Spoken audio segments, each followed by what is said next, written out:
friends. I hope that everybody is doing well today. It is about 2 o'clock, actually 2:30 here in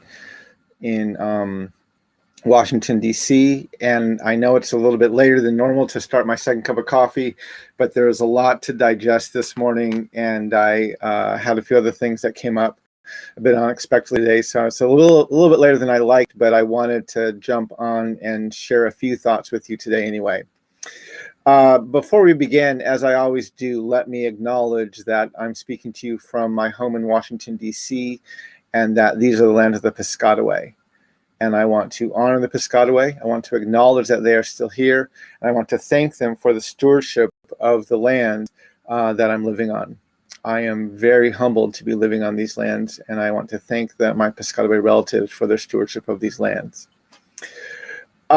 If you've been following the news, you know that a lot has gone on over the weekend, and a lot has been even going on today. If you watch Fox News or CNN, you probably are consumed with either Trump's taxes or Governor Cuomo's political crisis. But there's actually a lot more going on in the world than those two things that the propaganda machines are putting out. And so I wanted just to talk about some of the things that are going on. First of all, we are coming up on a very grim milestone, which is the United States will pass probably in the next day or two the devastating milestone of 500,000 deaths due to COVID-19. And we need to just pause and acknowledge that, right? This is literally a national crisis in deaths happening every day in our nation. And it's become normalized over the past year. But we need to acknowledge that this is an overwhelming amount. Not only is it overwhelming just in the sheer numbers, but that amount of people means almost all of us have been touched by it. And it's not just America, right? We're coming up on the milestone of 2.5 million deaths due to COVID-19 globally. America by far has the highest of those numbers with 500,000 here. But this is a grim, a devastating, and even a traumatic milestone that we need to pause and reflect on. And so I want to encourage everybody to, over the next day or two, to find time to just stop and think about that and to remember what's been going on. Our family actually had someone close to us die just in the past few weeks, and the funeral was held this weekend. I obviously was not able to attend the funeral, but I tried to do the next best thing, which was to watch it online. But even that was due to some technological challenges, that wasn't possible. So I'm hopefully going to be able to watch the recorded version of the funeral this weekend, this week. But we need to stop and just remind ourselves that this is devastating. You know, neighbors, friends, family members, aunts, uncles, cousins, children, parents, grandparents, 500,000 deaths in our nation in the past year due to this pandemic. And that takes an emotional toll. And so I want to encourage you to not just let that be a number that you hear, but to take some time this week to pause, to lament, to mourn, to acknowledge what this does to us, and to, if you need counseling, if you need help, if you need people, please reach out to resources in your area, in your community, so that you do not need to bear this burden alone. I think we also need to recognize that not only is this number devastating, but the fact that we're trying to cope with this during a pandemic where we're social distancing, where we're not able to gather together easily, where it's difficult to be in close proximity with people, which is what we want to do when we're mourning. We want to share that burden, we want to share that grief, and we're having to do it virtually or just not even able to gather at all. And that's also very hard and very devastating.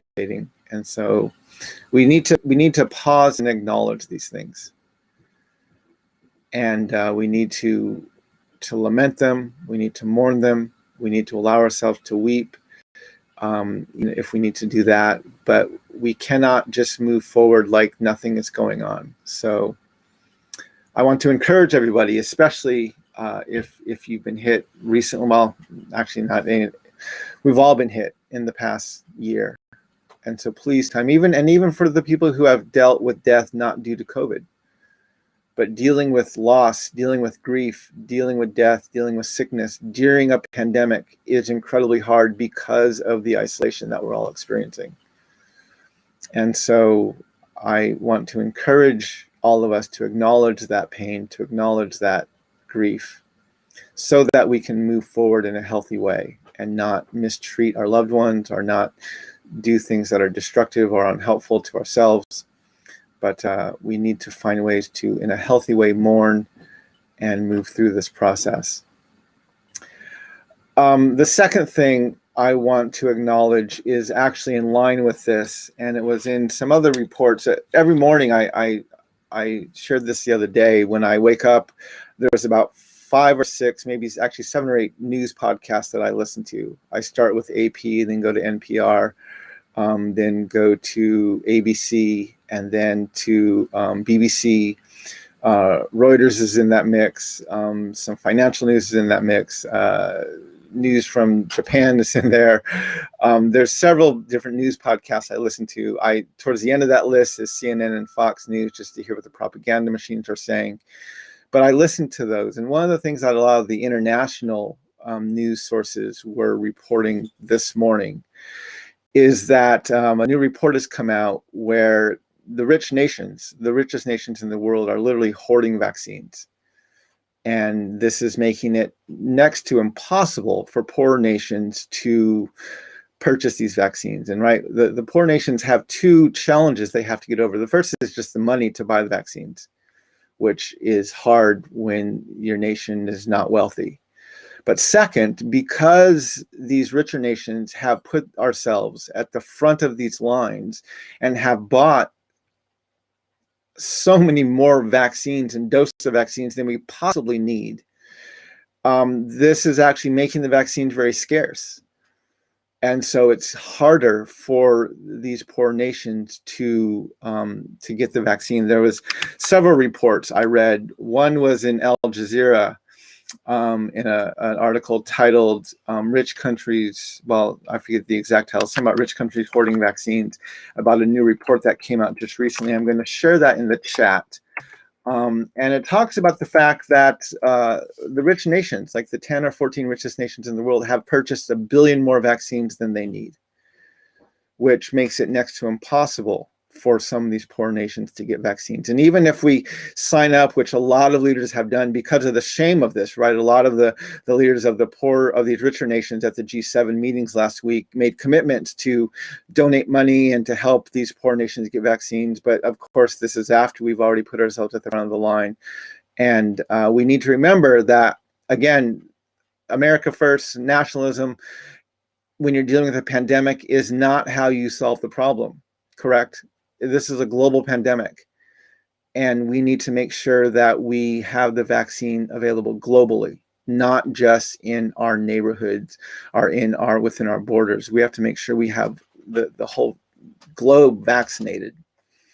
And so, yeah, we need to demand better of ourselves and of our nations to make sure that we do not leave those with less money and with less opportunities to basically fend for themselves during a pandemic. Not only when they don't have the resources we have, but when, because of our greed, we leave such a scarcity of the resources like those vaccines that they're not able to use them, or they're not able to acquire them.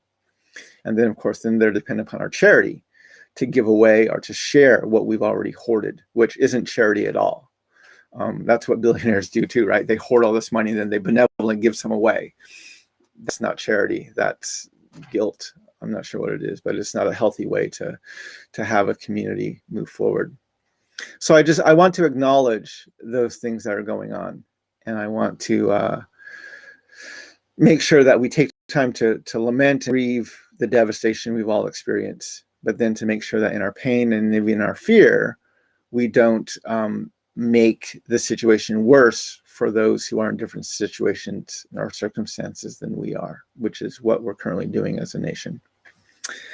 The last thing I wanted to do is I wanted to highlight 3 Native voices that these are people who I'm aware of, I follow on my social media, and 3 things that have come up over the past few days that I just want to highlight for people, because while they're making the news and while some great things are happening, they're not necessarily making national news, or national news agencies aren't reporting on them.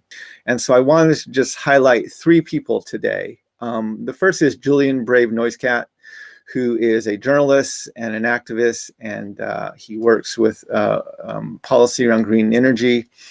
And I got to know Julian. I first met him because he actually did an interview with me during my 2020 presidential campaign. And he wrote what I would say is probably the best story written about my campaign. Not only was talking to him very easy, but because he's Native and he understands a lot of the things I was advocating for and running on, he wrote a very good story, and he published it in Esquire. He's written for many major publications. He published his story in Esquire, and the title of the story was Elizabeth Warren was well received at the Native American Forum, but Mark Charles was the main event. And again, it was probably one of the best articles written about my campaign. And there were several really good ones, almost all written by Native journalists or foreign journalists. But this one, both Native and foreign journalists. But this one by Julian Brave Noisecat was very good. And I wanted to share this article. So I'll put this right now on my chat. And then the reason I'm bringing him up is because this past week he was named as one of the 2021 Time Magazine's 100 Next. And this is a list that Time has been putting out almost for the past 15 to 20 years. And it's really a list devoted to younger or kind of up-and-coming leaders who are, they believe will have a great influence on the world and our nation and the world moving forward. And in their 2021 100 Next list this year, Julian Brave Noisecat was listed as one of their 100. And I just want to read to you what they said on their magazine.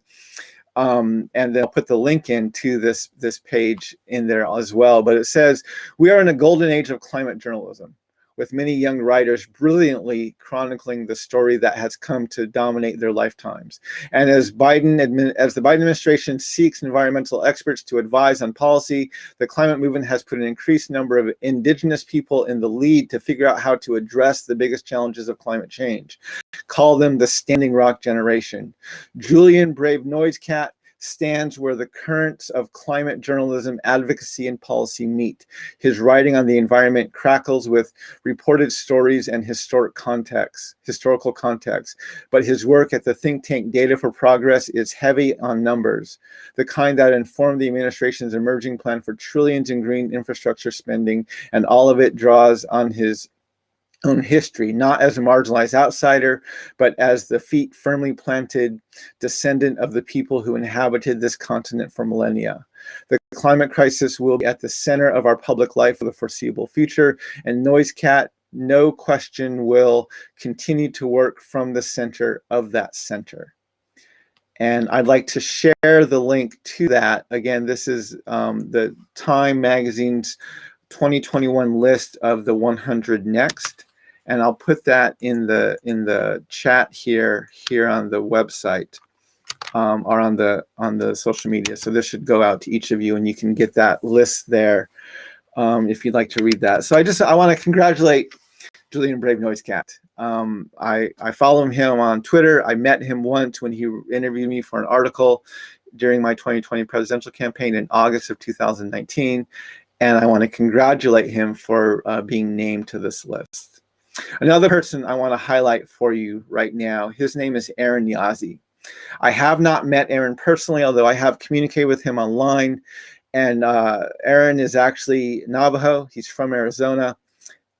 He shares one of my clans, Totochitni. And on his Twitter feed, it says he's Navajo, a mechanical engineer with NASA and JPL. He's from Arizona, now Los Angeles, and he's building drill bits for NASA's Perseverance Mars rover. I will share his Twitter link with you. I really enjoy following Aaron Yazzie on Twitter because he shares about not only his life and his culture and our people, but he talks about his experiences of working for NASA and JPL. And during this latest Mars rover landing, which happened just last week, Aaron was a part of the team that helped put some of those pieces together. And he's actually going to be, he's been interviewed on he's done several interviews over the past few days and over the past weekend. And there's one special that's coming out by PBS and Nova called Looking for Life on Mars. It's going to air and stream on Wednesday, February 24. And he was interviewed for part of that special. And so I'm actually going to share that in the links there too, so you can get that as well.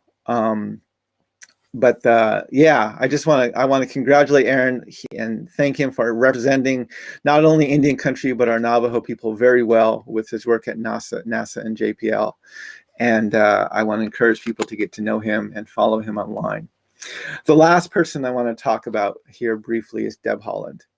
As many of you know, Deb Holland is a congresswoman from the state of New Mexico. She was one of the first Native women elected to Congress, and she has been doing very well in Congress, and actually she was nominated for the position of the Secretary of the Interior by the Biden administration. And her hearing is going to be tomorrow at 9:30 in the morning on Eastern time. So I want to share some of her information. First, I'll share her Twitter account. She has two, one through Congress and one that was her own. This is her personal Twitter account, I believe.